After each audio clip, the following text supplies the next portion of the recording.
where we are busy putting death out of business. And great episode coming up here. Pavel, Party Secretary of the USTP, going to give us a New York update. We're going to talk about basic income. We're going to talk about the coronavirus tracker app, which they're releasing out there, and a whole bunch more. But before we do, let's thank Thrivous. That's Thrivous. That's geoprotectors and nootropics. All the best, all for you. So go to Thrivous, and also you can enter the competition. That's $5 all the way up to $160 worth of free Thrivous.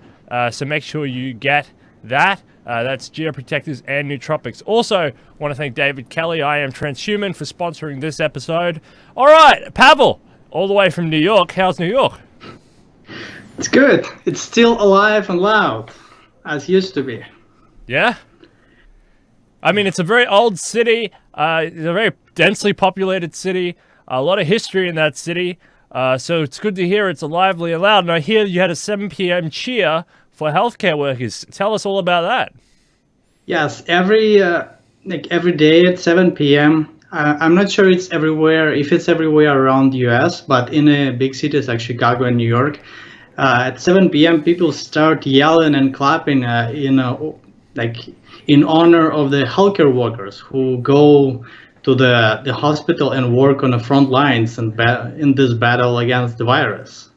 So, and it's really amazing feeling, like whole city, it's very united feeling, like the whole city stand against this virus, stand against this threat as one.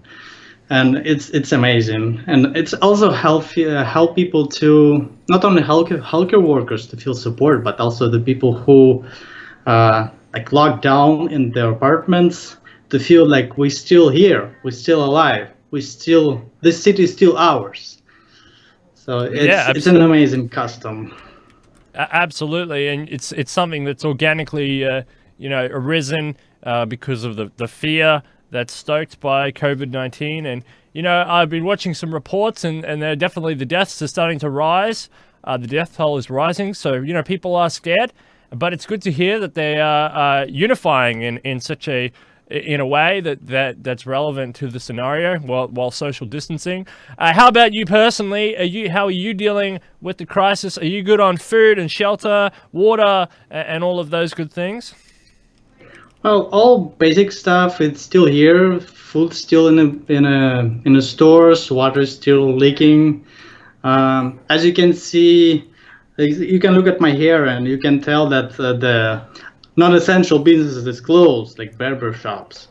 For me too. Yes, too. My hair is getting out of control as well. It's just out of control. It's interesting experience to just live in an apartment, to stay in an apartment for the whole time. But it's okay. We just keep ourselves busy, keep working, keep creating stuff. So I'm personally fine, and people who are around me are good. So we're still alive, and it's great. And it's kind of like a glimpse into the future, of what there is to come. Because we're going to talk about automation in a second, and about how the world needs to get onto automation. But this whole work from home revolution, virtual interfacing, adoption of more technologies, food delivery service taking off, for example, in the food consumer area. A lot of this looks like a glimpse into the future. A bigger race towards the adoption of automated vehicles. The integration of higher technology. We're racing towards the future, and coronavirus is just accelerating on every level. On the geopolitical level that we're talking about, I talk about a lot. On the technology level that we talk about a lot. On every level, it looks like we're racing into the future, and a lot of the ambitions in higher technology and the integration of higher technology into modern life seems to be apace. It seems to be racing ahead, and it's really interesting. But yeah, let's just capture the moment. Before we do talk about that, let's just capture the moment a little bit more. So what was it like like, December when we were talking, what was it like, what was New York like? And then how has it transitioned, as the restrictions got more and more and more, we started to hear really a lot about the virus from Bloomberg News and the mainstream media. In January, it started to become an issue, but it wasn't really until February that the lockdowns and everything started to happen. So what is the process of a big city like New York? What does that feel like from the inside? How does that feel like? And you got the Andrew Cuomo thing, the governor and his brother in CNN. That's a big story over there in New York. All the sports stadiums shutting down and stuff. I mean, I don't watch sport. I don't know about you, but it's a big cultural event. How was the whole process felt like from December? Take us through the journey. Yeah, in December everything was working. Everything was as usual. In January, everything was as usual.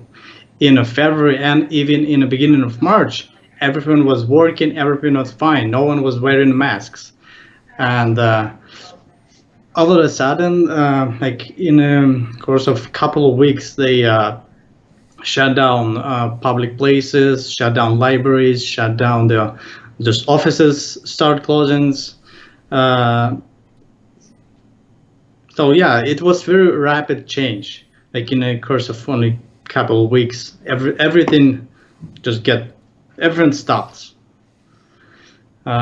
It's hard to say what's happening in the city because I'm living in an apartment and access to the city I can have only through YouTube. But it feels like very post-apocalypse picture, like skyscrapers and empty streets, like it was a zombie apocalypse, and it's just empty streets now. So how was the environment? Is the air cleaner? Again, it's hard to say from my personal perspective. I don't feel any difference, but based on the data we're getting from the satellites, yes, the air is getting cleaner, like everywhere not only in New York, but like everywhere in China, in Russia, everywhere. And seems like water getting cleaner because there's no traffic there. So yeah, it's interesting how it's kind of like a planet try to self-regulate itself, like use some virus to like, hey humans, you didn't too much noise, too much smoke, relax. Yeah, it does kind of feel like that. In the financial markets, they say, when you have a heart attack, maybe go into a bear market a bit. It's an indicator to slow down, to stop buying. Maybe this is an environmental heart attack where it's not the kill one, but it's definitely a whoa. Okay, all right. and I think that's a good segue into what do you think about the adoption and the changing mode of the economy? I mean, we're talking about the virtualization of the economy. If I'm looking at stats, you're looking at stats, more closely than I am in most cases. Zoom, Skype, adoption of virtualized technologies is racing ahead. Like we said, Uber Eats and delivery services are racing ahead as people fall back to their homes, and rely on essentials. Amazon is taking off. What do you see? I mean, in terms of adoption of technology in response to coronavirus? Well, it seems like it's not really necessary to go to the office to produce something.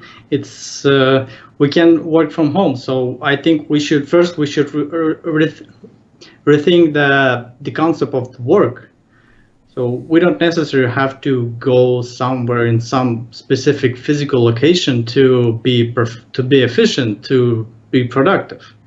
So I think we should reconsider how we should do things. Plus automation. Right now, if you go outside, it's potentially it's dangerous, and now only poor people have to go outside to keep working because there's no basic income. There's the support from the government is very limited, even though U.S. government issued $1,200 stimulus to every taxpayer. But it's not enough. It's just one-time thing. It's not substantial. It's not gonna allow people to just move on and live their lives. It will allow to people to buy the food and pay the rent for 1 month, but it's not a solution. So we should reconsider how we redistribute the wealth, because there's a lot of wealth, there's a lot of production powers. We can produce enough food and all the stuff for everyone without necessity of the suffering. So we shouldn't put the people to work just for the sake of work. We should take care of people. We should embrace the value of human life, and we should think about the human lives, the people, not about the Dow Jones or not about the stock markets. Yeah, and it's interesting that Ben's on 2020, obviously talking about a basic income for a long time here on the show. Andrew Yang being the loudest, sort of official voice in the basic income arena, and the basic income arena has been talking about basic income as a buffer against automation. A lot of people work at Amazon, but at the same time, those Amazon employees are getting replaced as quick as they can automate them out of the system. Every time they've got them by lock, stock, and barrel, because Walmart workers who work at $7.50 an hour, who have to have welfare stamps because and food stamps because they can't afford to basic food, water, shelter, and whatever, because they have to work basically below a living wage income. So they get a really low wage, then they have to go on welfare even though they have a job. Every time that a state will say, let's raise it to $15 an hour, Walmart says, all right, we're going to automate those jobs away. McDonald's does the same thing. Every time they want to get rid of the retail worker at McDonald's, they say, all right, we'll bring in machines to replace them. So they threaten unemployment. They say, all right, we'll give you unemployment and we'll threaten your jobs with automation. And what Andrew Yang and Ben Zion 2020 and others are saying is, all right, well then let's give those people a basic wage so that they can stop being part of this political ploy to let them become unemployed. Let's just let them start developing their own unique skill sets and start integrating into the higher economy. Because the fact is, the longer that they stay at those jobs, their options are reduced because they're being used as a political tool, as opposed to actually something where they could start to learn how to code. They could learn new skills in the broader economy. They could start to learn how to integrate themselves with a higher productive functioning So I think some sort of basic income, stock standard UBI across the board, given to poor people, millionaires, and billionaires alike to reduce administration costs is important. And I don't want to see money going to billionaires, especially money that should be used for people. But people got to understand that as soon as you start to say, well, let's give people under a certain amount of money, that adds costs, that adds burden of cross-checking, and when $1 slips through the cracks, when someone over that threshold gets money, well, then there's more bureaucratic costs, and there's courts, and there's this and then that, and then who did what and who did. No, this is baloney. It's a stock standard distribution of money so that people can have a basic living wage. And start to reorientate themselves with the new future. And we're looking now at the new future. You said yourself, you don't need to leave your house to be productive in the new economy. There are different jobs out there. There's a new emerging job world out there, and it doesn't involve leaving your house. And why do we leave our houses anyway? What's up with that? Well, historically, it's been it's always changed, you know, and you can look at the distribution of wealth to see where the most productive society is. In Europe, for example, a lot of wealth was generated near the CBD, because the factories in the Industrial Revolution, well, even you can go back to the Middle Ages and cross-check me on this, but in the Middle Ages, the wealth was generated at the castle tower, at the keep, right? That was where the king was. That's where the religious leader was. That's where it was accumulated. Generated was generated in the fields and accumulated in a castle. Exactly, and that was at the very, very center of town. And then the walls, you know, and they protected the most vulnerable, most important people of society inside the castle walls, which was the townfolk. And the townfolk would venture out into the forest or into the fields during the day, and then when the raiding army came, you know, they would all go back inside the castle. But the very, very center of the keep was where the power was. And then in the Industrial Revolution, the wealth was always generated near the center of the town, because the factory owners, or the rentier class, or the people who owned the means of production, if you want to frame it like that, who owned the factories, who owned the wealth generating products, lived close to each other so that they could interact with politicians and with bankers and with industrialists and entrepreneurs and inventors, and they were clustered around the center of town. This was different to the United States, where a lot of the wealth is actually on the outskirts of town. In the early days, the wealth only started to move inside of the CBD, closer to the CBD, in the modern era. But actually, if you look about where a lot of the old wealth is, and you can see this outside of New York, between New York and Washington, is where a lot of the big houses, the big ranches, where all the big money is. It's not near the CBD where people think it is. They just see skyscrapers like the New York Tower, whatever that one, the Empire State Building. That wasn't a project built by a big billionaire, you know, because there was a lot of money there. That was a state-run project because of the Great Depression type stimulus package. It was a stimulus package, you know, like Hoover Dam or something. So we're in this mode now where a lot of the offices and the way the system's been set up, where the transport, it's to encourage GDP growth, because if you have people in the suburbs and then they have to commute to their work locations, it all generates demand. It increased aggregate demand on oil, on buying, on car imports. It's everything you can think of to generate more demand for more goods and services, and at the expense sometimes of the planet. You know, everyone's got to have a car, 2 cars, 3 cars, 4 cars to try and keep up. Sometimes on the expense of people's life. Yeah, absolutely. So, you know, but now, you know, technology has shrunk all that. Technology has got rid of that and said this system is silly. It's redundant. And you're experiencing that now. Do you agree? Yeah, I agree that we don't need that system, this factory system, because all the offices, they organize as the factors when people have to go to a specific building to do manual labor. Like, to do most of the jobs people do in the offices, you don't have to actually be in the office.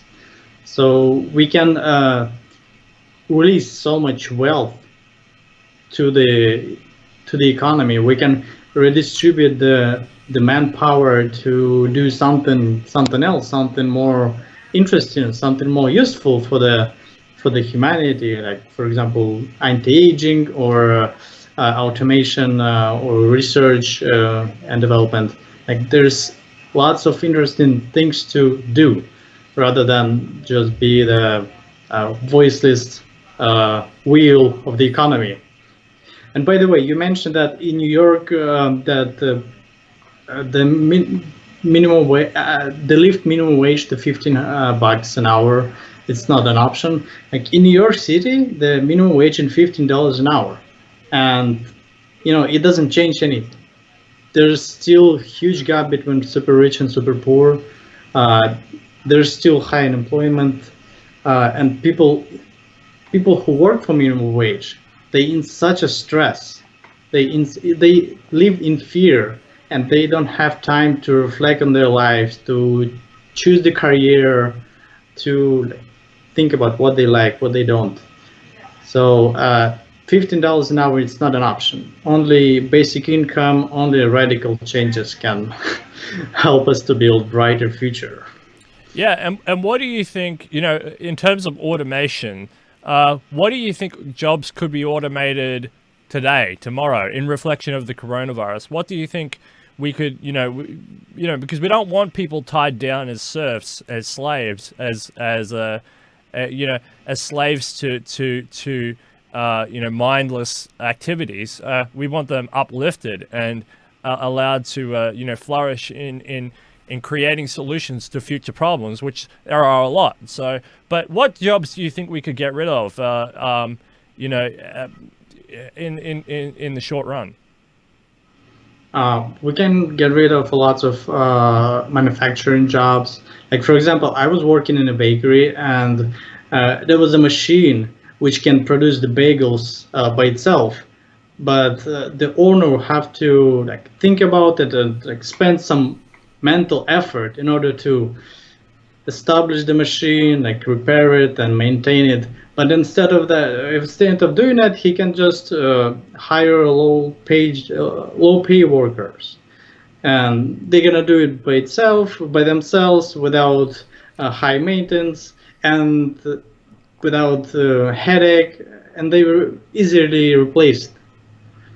So I think any manufacturing jobs, any consultant jobs, sales jobs, it's all can be automated. The call center jobs, it's all can be automated in a very short run if we have a political and economical.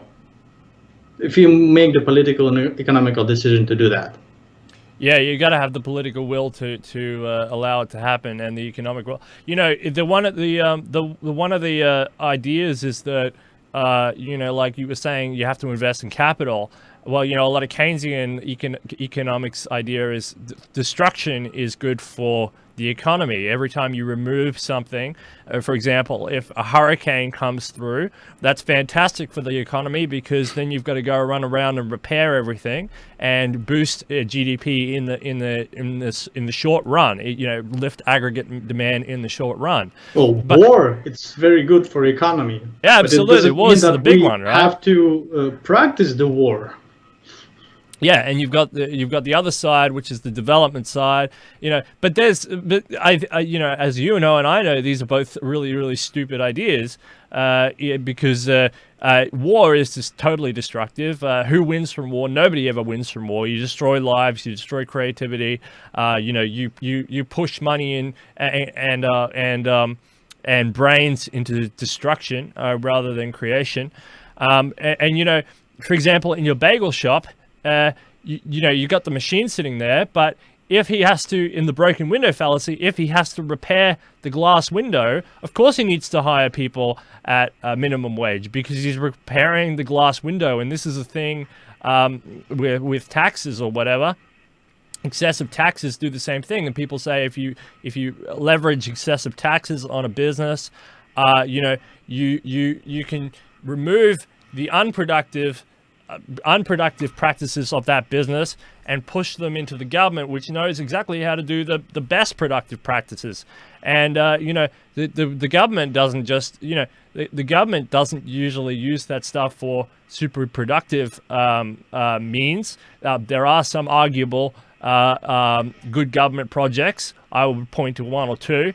NASA would be one project. That's a pretty cool project. There are some science, the big telescopes in Hawaii. That's a pretty cool project. DARPA does some pretty cool stuff. There are, and obviously, more social equality, economic equality, promoting social and economic equality is a good project overall. But there's a lot of economic malfeasance out there that creates disincentivizes from allowing the bagel shop to get a machine, because they encourage this sort of destructive economic behavior that always doesn't allow it doesn't allow the bagel shop or the bakery to accumulate the amount of the amount of capital required, or the amount of money required to automate its machine. So because they don't see the opportunity cost. All they see is 3 or 4 people being employed, and they say that's fantastic. We need to break another window. So it is crazy. But that's a little example, but you multiply that out over the whole economy, and over every sector, over industry, over medicine, over healthcare is a big one. And the healthcare sector, the whole American economy, the reason it looks like an apocalyptic scene out there with no people walking around, the ducks and the geese own New York City now, so they own the city. But the reason it looks like that is because there's no ICU beds, there's no hospitals. If the government could do anything, they should be investing a lot of money in healthcare. I mean, they invest 18% of GDP in America, but it's mismanaged, it's not done correctly. So it's kind of like the letdown of the healthcare system is now taking America's economic system for a ride, and it's just kind of crazy. We need better quality investments, and in healthcare, in science and technology, in managing this. So a UBI, for example, which we've been talking about for a long time, and the House Democrats, I noticed, have been pushing for a $2,000 a month UBI, sort of a UBI, an emergency cash fund, to pull Americans through. What do you think about that $2,000 a month proposal to most Americans, to eligible Americans? Well, any UBI is better than nothing, non-UBI. So I think $2,000 per month, it's a very good number for survival in US, at least in US. Like, you're not gonna be able to buy a private jet for that in 10 years, but you can survive, and you have access to time, which is most important. You have access to time to develop your skills, to reflect on your life, and develop your life, develop yourself. So, and again, eligible Americans, what does it mean? There's so many non-eligible Americans around. So we have to be careful with the terms, what they mean by the eligible. Like, does it mean that if you earn $100 more than a federal poverty line? Does it mean if you have a, I don't know, immigration status, should be, I don't know, citizen or something? So we have to be careful with this limiting word as eligible. I think we should give basic income to everyone. Like, by the way, do you heard that in Spain they already implement basic income? It's not that much, but it's 400 euros per month per every person. And what even more important, they're gonna keep it even after the pandemic situation gonna be resolved. So at least some countries moving in the right direction.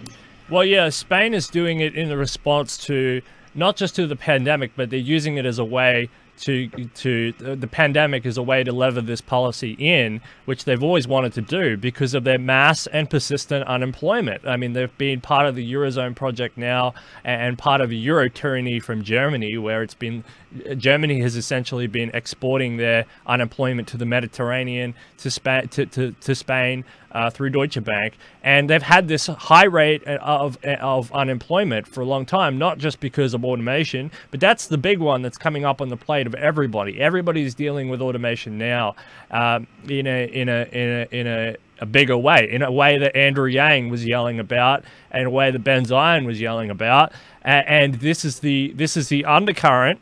This is the undercurrent of this pandemic. It's exposing what's critical, what can be done, and what can't be done, and what's dangerous for humans, and what's in the supply chain that needs to be resolved with automation, with greater automation, and not just greater automation, but local automation.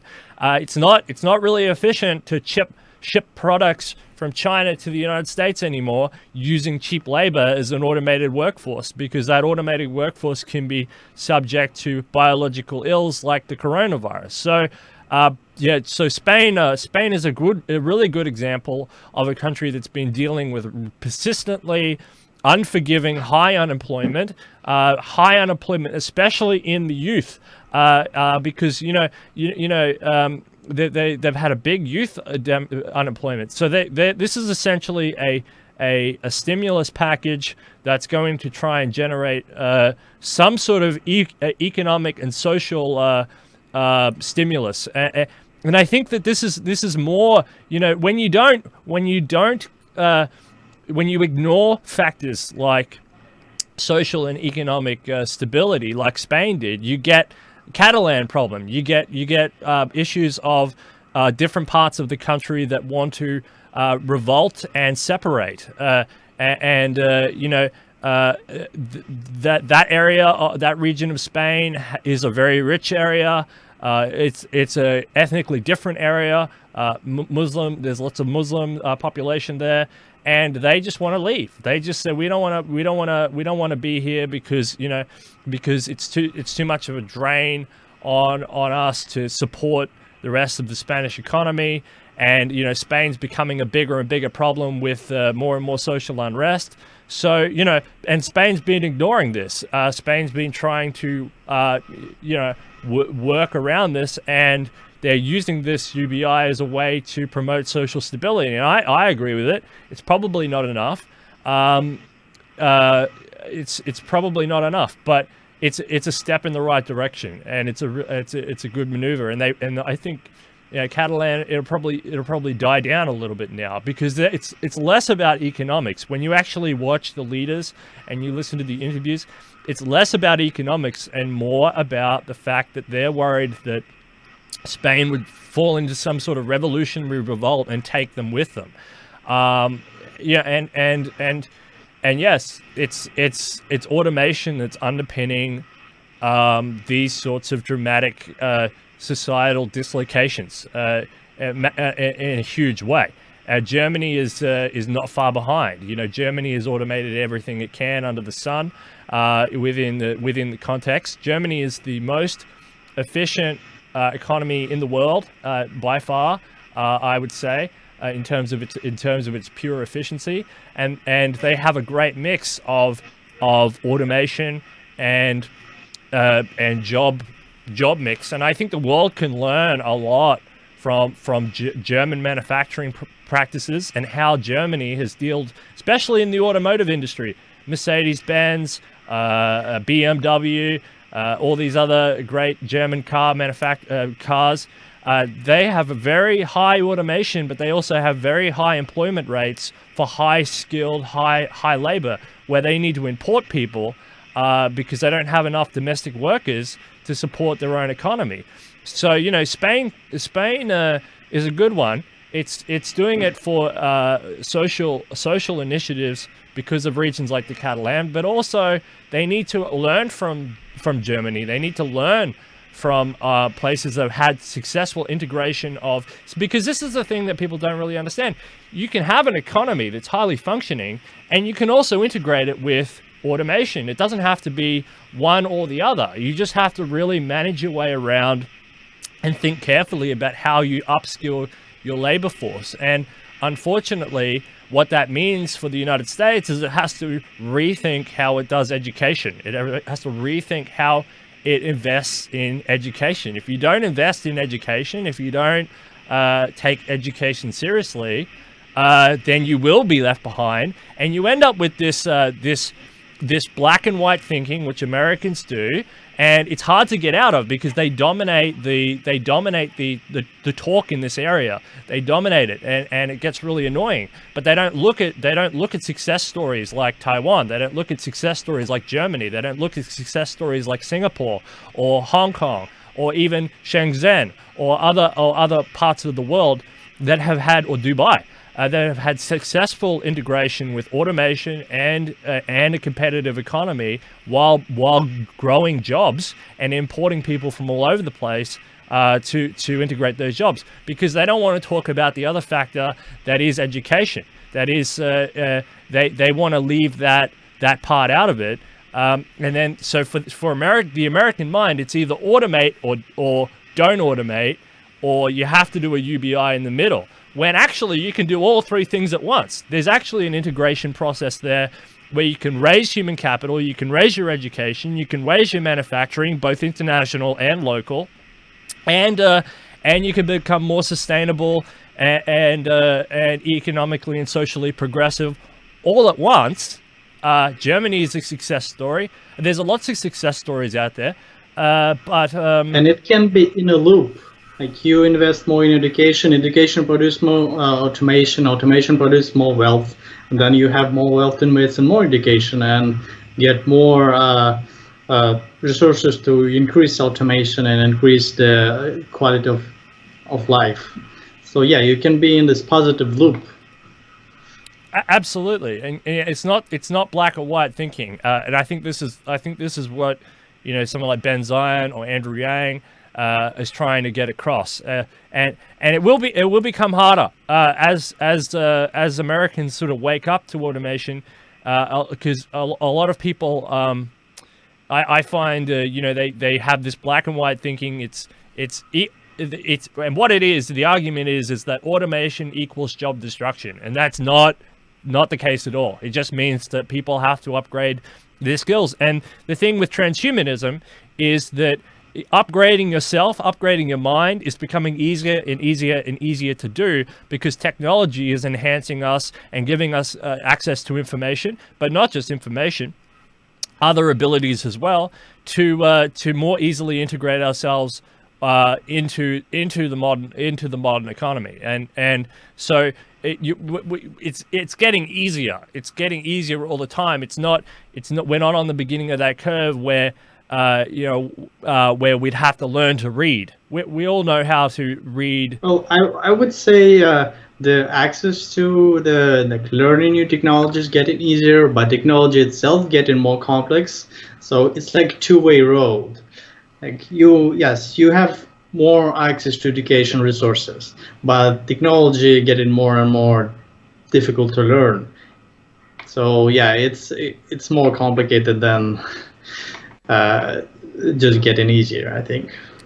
Yeah, that's true. But, you know, with neural interfacing or something at some point, that's not too far away.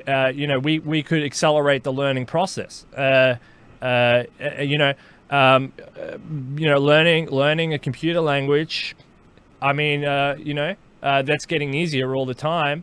That's really true. That's very true. That our current interface between our brain and computer and other education resources, it's very slow. So yeah, if we could connect it directly, we can accelerate the learning process and upgrade process. Yeah, that's that's my point. Is like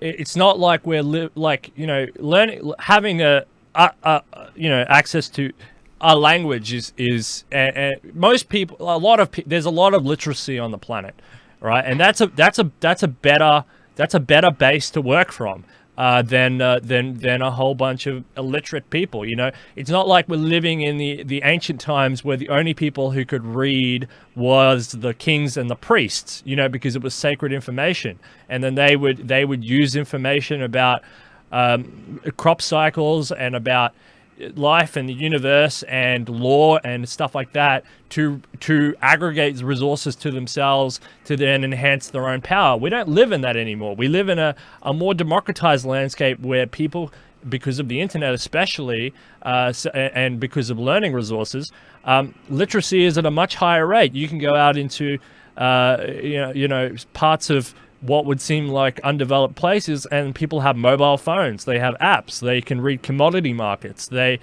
English is a language that's, and Spanish, for example, are very diffuse across the world. Lots of people know these common languages, and it makes from a better base to start from in that way. It's not like we have to contend with first teaching people how to read. And people already at that point. There's plenty of information, plenty of companies on the internet that make a lot of money, or they give free resources out to enable you to learn. Because once you hit that literacy rate, then learning things after that point is much easier. So that's a better place to start at, because we're not talking about if the UBI was just to sit around the house and play computer games all day, I'm not sure if I would be totally for it. It's not for that. It's so that people can enhance their own well-being and enhance the economic and social well-being of the species as a whole. But I guess we have to talk about national entities first, right? So, because it provides a basis for some sort of stability, as opposed to even sitting whole day and playing video games, you produce the cultural product. Like, you can make the videos, streams, which people would appreciate. So even if you just sit in home and from traditional perspective, you do nothing useful, you probably doing something useful for someone. So yeah. Well, you're right, and like for example, we wouldn't know exactly what that might entail. I mean, there's a lot of a lot of interesting things that pop up in YouTube because of supply and demand mechanism. If something is oversaturated, that person, who knows what they would be streaming. So I guess in a way and I guess it's better overall than having them do something that benefits almost nobody in a way. Moving a product from here to there, here to there, here to there, that action in itself, it benefits something, but that could be done by a machine. It's not productive for the human mind. And I think this is where we are in the 21st century. Its productivity is imagination in the human mind. Yeah, that's true. I mean, the productivity of the manual labor, it's very low. As you said, we can with manual labor we can serve only I don't know how many people. Like, if you work in a bakery, you can serve only 100 people per day. But with your imagination, you can create whatever you want, and you can provide value for, I don't know, you can provide value for, again, 100 people if your product not that great, but you can provide value for whole 7 billion people if you invent something really great and people like it and people are going to use it. Yeah, I totally agree. And some of the best science fiction authors and all that, scientists, etc., are born out of that realization of having time to contemplate about the weird and wonderful things of the universe. And it's totally true. I would just hope, I personally, and I would hope that the UBI would be for something of course, I think imagination is a spiritual and interesting focus, but also you've got politicians and things who would sort of want some sort of productive outcome that could be measured and quantified. So I would think that there would be some sort of calculated factor into that. And I know that there would be spillover products, but I think that there would have to be some sort of quantifiable justification to filter through. For example, the 2,000 a month for the United States, the quantifiable factor in that is holding the economy over, so that on the other side of COVID-19, you still have an economy. You know what I mean? That's quantifiable. That's $21-22 trillion quantifiable. But that's there's that's lots something of experiments about UBI, like very local, very small experiments, but they most of them shows that some quantifiable results, like anxiety level goes down, crime level goes down, economic activity goes up, because people willing to risk to invest this UBI money to something they can, if they lose it, well, okay, not big deal. But they invest this money into some business activity, economical activities. So UBI definitely gonna show some quantifiable measurements, which you can take and see how efficient it is. Well, I've seen some of those studies as well, and I think they're really interesting. I remember one, mental health also is really improved. That's another thing, and people don't spend it. That people don't spend their time like people think that they would spend their time. It's a cheap shot of me to say sitting around the computer, but that was an example of something a politician might say. But no, it's but yeah, you're right. Yeah, you are right. Yeah, it's true. All right, well, cool. But yeah, automation. I'm all for automation to take away a lot of the other low productive jobs. Absolutely. I think it's been done. I think it's been done in different countries around the world in an interesting way, where it doesn't increase social inequality or economic inequality. It's just the jobs change, and we're in the 21st century now, and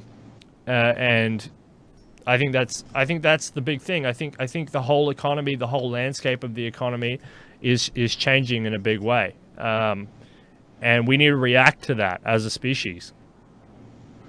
Yeah, that's true, especially in this pandemic situation when so many people lost their jobs, lost their source of income. You can feel how important to have this safety net. Because so many people have the anxiety, or how can I gonna pay the rent? I don't have any savings. How am I gonna get paid for the food? I don't have savings. So there's millions of people. It's not like it's few extremely poor people. It's so many people who lives now in fear. So yeah, we need the safety net. Yeah, and I call it debt nation because the whole economy is underpinned by vicious debt. It's vicious cycles of debt. And you're seeing, it only took a little pandemic to pop the bubble, and I mean the real bubble hasn't even been popped yet, which is the great big debt bubble. But maybe that's a civilization undoing event. I don't know. But but the cheerleaders in Wall Street and the politicians and the bankers and the whole system, the media, they all cheered on the debt. They cheered on paycheck to paycheck living. They made fun of UBI. They made fun of social welfare. They hyped up, malinvestments, where people were flipping houses and, buying 10 houses and, and saying this was a great thing, and putting their funny money into silly stock market ideas and playing tricks on the population. And you see now it's unraveling, and millions of people, that they're left out in the cold. They're literally on the street, they're swelling the car parks now, and that's set to increase in case we don't have a 2,000 a month UBI. But I think this is a lever in to a bigger debate on sustainable UBI, and Andrew Yang led the charge on this in a big way. It's been justified. He's been proven right. He's been proven correct. The technology people have been proven correct. It's all coming to pass now, and the world's starting to go, what's going on? What is the United States Transhumanist Party? What is this stuff? I mean, there's still a lot of debates out there. I mean, there's still a lot to talk about in this sphere of UBI.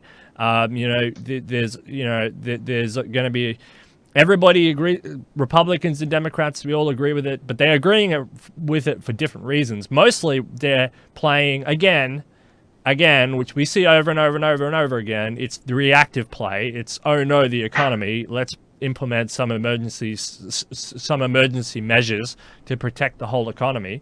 But actually, with Andrew Yang's timing, we followed his campaign very closely in the show, but his timing of talking about this today, this debate of UBI, of automation, of all this other thing, was so perfect that it gives America some framework to have this debate on. But I mean, I don't see the Andrew Yangian stuff particularly reflected in Fox News. I don't particularly see it reflected in CNN. Maybe slightly more they understand it at CNN. They definitely know it at MSNBC. They know it at Bloomberg. They know it at some of these business ones. They get it. Fox, not so much. Fox is a little bit more social and economically orientated, but they get it as well. They get it as well. Because they see it from the military-industrial complex, and they see the automation happening in that world as well, and some of the efficiency chains that are flooding through there, and then that gives them an eye out into the larger economic context.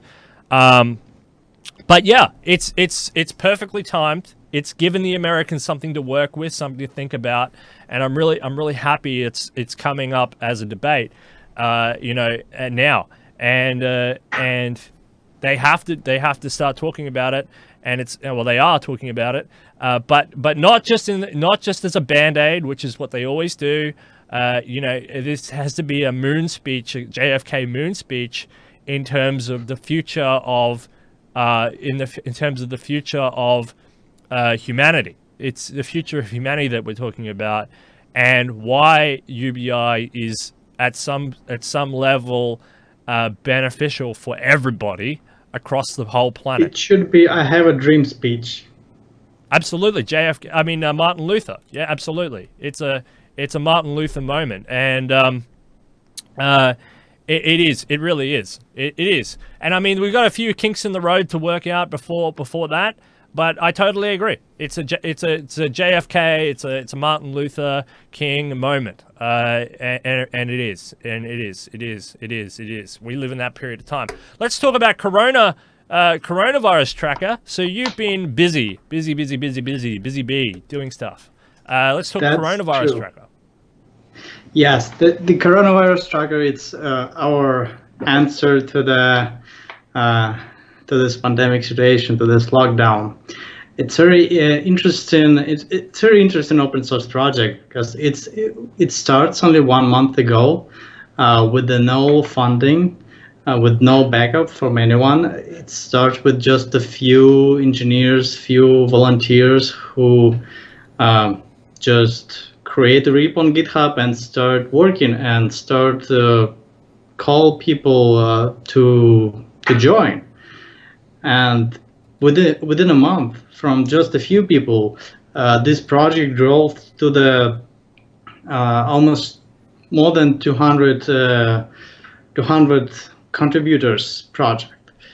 And this app, well, by the way, we released the beta version of the app today, this morning, so you can go and check it out and give us feedback how good it is working or bad is working.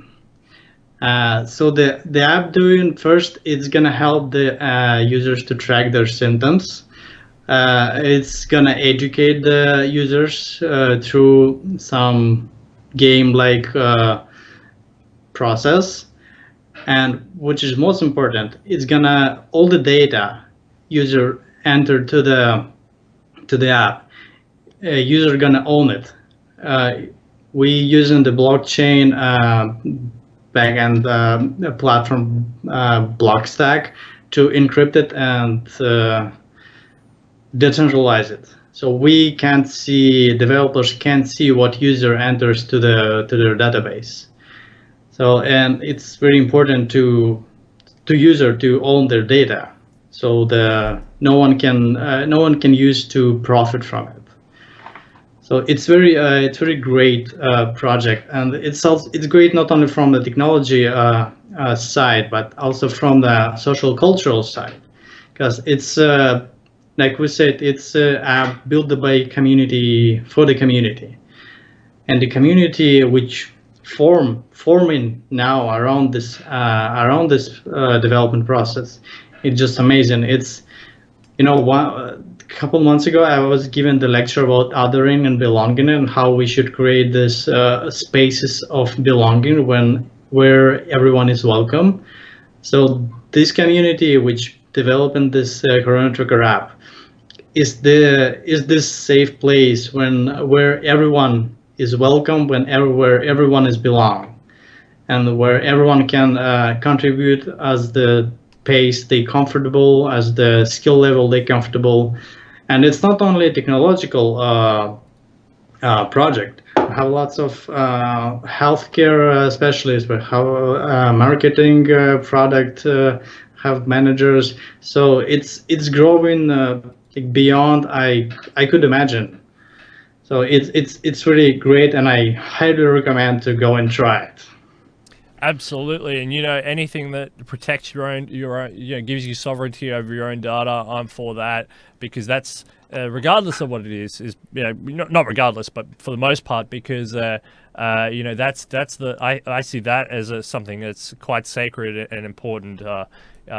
We've been tricked as a culture into giving away our data for free and letting others profiteer off our privacy, and it's time to start being entrepreneurial in this field and taking back what is technically ours. And this has been a great revolution with the blockchain and all the related spin-offs that have secured this. It's been really cool. So where can people find the app?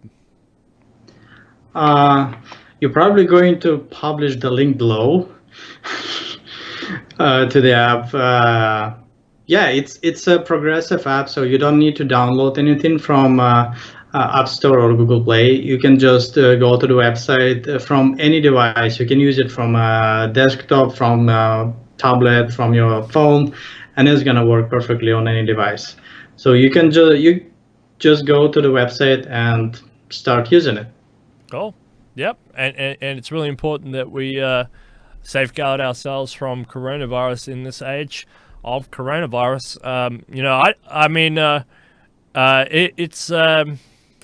It's devastating, this coronavirus. It's totally changed the way we live, work, and feel, and think, and everything. And so, even for the quicker we can sort this mess out, I think the better. In general, for the health of humans, to give us some respite from this terrible infliction. So this app, fantastic. Really good idea. Yes, the coronavirus is devastating, and unfortunately people are dying. But this crisis gives the impulse to people to act more. And as you can see in this community, everyone is so enthusiastic and willing to work endless hours for free. It's amazing to see how people can unite and work together in a time of crisis. Yeah, I'm noticing that even in my own country, there's a lot of solidarity, and we mentioned at the start of this, people in New York are screaming from the windows, saying thank you to healthcare workers. And I'm seeing the same thing here. And of course, everybody's seen the people singing in Wuhan, China, singing songs to each other, and in Italy. singing songs to each other and doing what they can to communicate socially and help people through this sort of World War II type scenario. It's very important, and people are social creatures. They care about each other and they care about how other people think and feel, technology is uniting people through virtualization. We don't have to self-isolate into the void, into the blackness, but it is nice to see that there is some of that real-world communication as well. With collective cheers for healthcare workers and other people, but also, like you mentioned, very, very important, all the untold hours, the unsung stories of people putting in huge amounts of labor, time, and effort into projects such as this coronavirus app and many, many other things. The millions of people out there who are sharing their resources with their neighbors, families, and friends, communicating with them, telling them they love them, and all that. All the unsung heroes that are out there as we speak, who will never get a mention. Me mentioning them is not even enough. But you're right, and it's a lot of inspiring stories that we'll just never hear about. I mean, there's 7 billion people on the earth. Yes, that's true.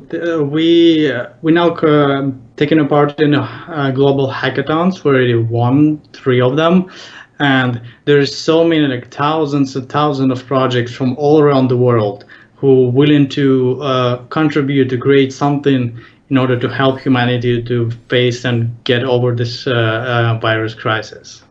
And is there any other projects that people should look out for if they want to volunteer their time?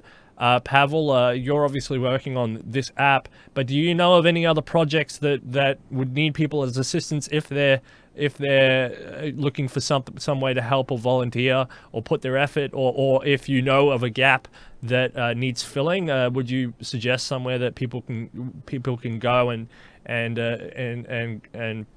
assist with their time and skills and energy? Well, I would say join our Corona Tracker app, because there's still lots of work need to be done. We released beta version, but there's still unlimited amount of work need to be done to make it perfect.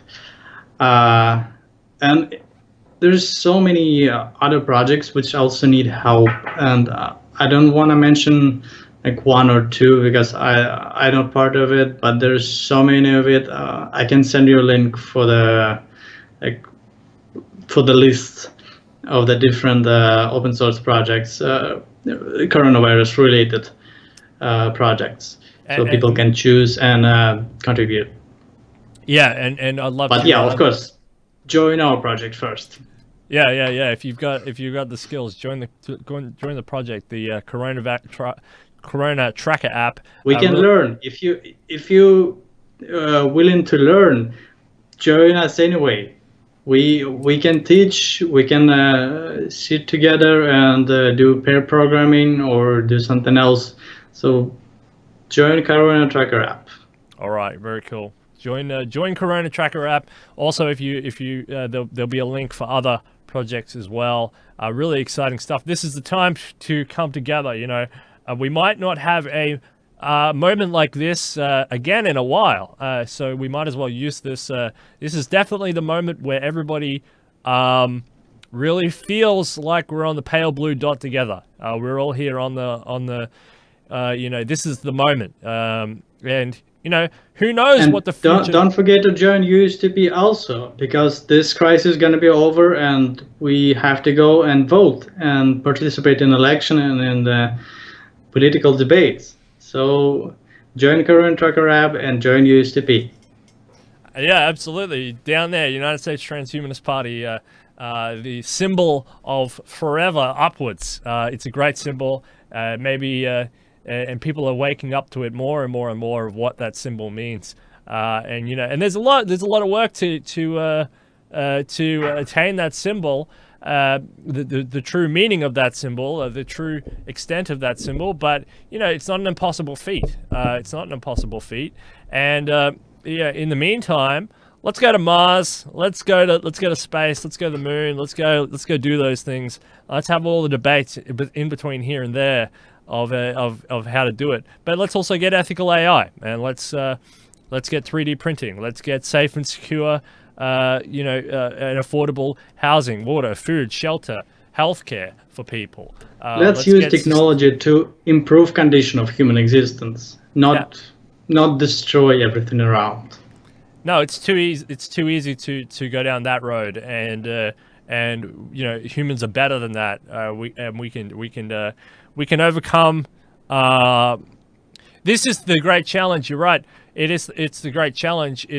We've still got our primitive brains, which have deficiencies, and we have high technology and we need to somehow live and balance them out together and actually use them to improve our own existence. And this is the great challenge. And I think, with this coronavirus and the people coming together and the singing in the streets and everything like that, I think this is a unipolar moment for humanity, where they are realizing that it can be achieved. And it always comes out of tragedy. It always takes tragedy to awaken the people to what their potential is. But hopefully it's a signal. This is the moment to overcome othering and realize there's no other people. We. Doesn't matter what language you speak. Doesn't matter where you live. We all in one big family. There's no other people outside circle of our concern. Absolutely. When we go to Mars, when we go to space, and we send the different people up, sometimes they have the national patches, but when they're working together on the ISS or something, there's not mistrust. We're all in that ship together. If someone makes a mistake, they're all going to suffer. And the Earth is the same thing. It's not like if I attack you and do something negative to you, or poison your land, or do something negative to you, that actually is going to impact me, and that's going to bounce back and hit me. We're all on this planet together. So let's overcome it. All right, well, Pavel. Especially now when we have a technology which can potentially destroy everyone. Like if we're gonna launch all our nuclear missiles, just everyone gonna die. There's not gonna be a winner. So we should recognize ourselves inside in other people. So there's no others, and we. All right, cool. Well, thanks, Pavel, for coming on and talking to me. Always really good to hear your thoughts and your opinions on what's going on. It's good to hear the perspective from New York. That's very interesting. It's good to see that the people are coming together to cheer healthcare workers at 7 p.m. Every night. That sounds very interesting. That's a good moment for New York. That's an interesting moment in time. That's going to be something that's going to be reflected in the history books. So that's very interesting. And thanks for coming on to talk about automation. Automation is happening. It's accelerating. And it's a good thing. It's just something we have to really think about and manage. And one of those aspects of managing automation is UBI. It's a universal basic income. It's not just this notion of holding the economy over through payments. It's a whole concept of continuous pay in order to alleviate people and give people a minimum subsistence living. So there's not, do we have to sleep on the street tonight, or do we have to do a trade-off between food, shelter, water, or healthcare? There's an actual bare minimum standard of human dignity embedded into human UBI, which is, I think this is something that's lost. I think people don't think of the human dignity aspect. We are living in, whether people like it or not, we are living in the era of the modern monetary theory, the MMT, which means that you can print money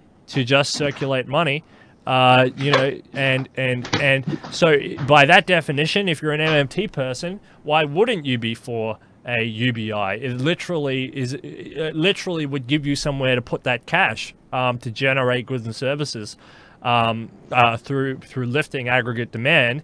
Because if you don't, what happens? Banks hoard it, or investment firms hoard it, or it just gets stuffed into a savings account of somewhere, into a dark fund, or it ends up in the Cayman Islands or something. And then you have the hollowing out, which is why people are, as we speak, filling up car parks. So if you're an MMT person, you should definitely really be thinking about UBI. I mean, I'm not even MMT, but I can understand MMT very easily. It's not a very hard concept to understand, and UBI is something that these people really should be talking about. And you know, Paul Krugman and stuff really got to think about what they want for the future. You know, I'm not MMT. I don't agree with MMT, but that's the current regime, the Keynesian MMT world that we live in. So the fact that, you know, I'm talking about MMT and UBI, and you're talking about MMT and UBI, and these people who are MMT advocates aren't, you know, that's kind of crazy in my head. It's kind of loopy, and it does show up the propaganda. And also, you're talking about basic income as well. Thank you very much, Pavel. Fantastic as always. Enjoying the United States Transhumanist Thank Party you so much, Still. Always happy to be in Australia. Always, we're in Australia, and we'll have to come on and talk about space and stuff too soon, Pavel.